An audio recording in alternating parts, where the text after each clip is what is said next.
There are two main categories of numeric data types in Java: the integral data types and the floating point data types. We're going to begin by discussing the integral data types.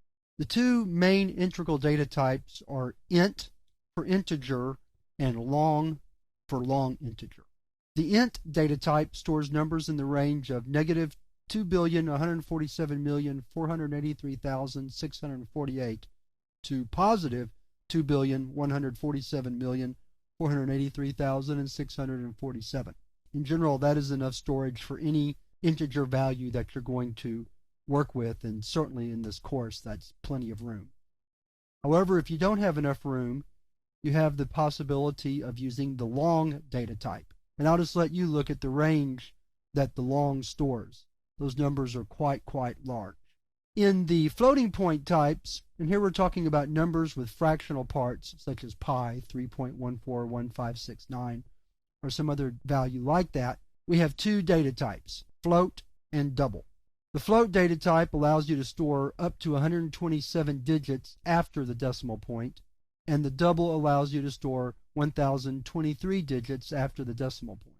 However, we will always use the double for the floating point data type in Java. That's just the standard as opposed to using the float.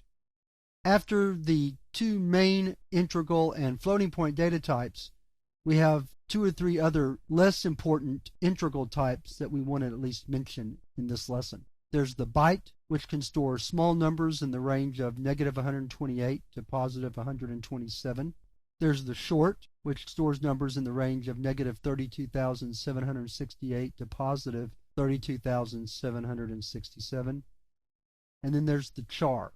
Char is not really a numeric data type. It stores letters or characters such as A or Z, but it stores them using the ASCII or numeric value of that character.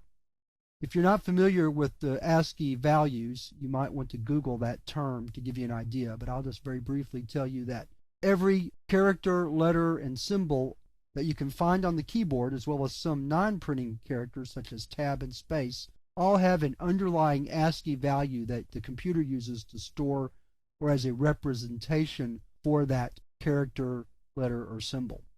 And the char data type uses that ASCII value to store a letter. That wraps up our discussion of the numeric data types. In the next lesson, we're going to talk about two important non-numeric data types, string and Boolean.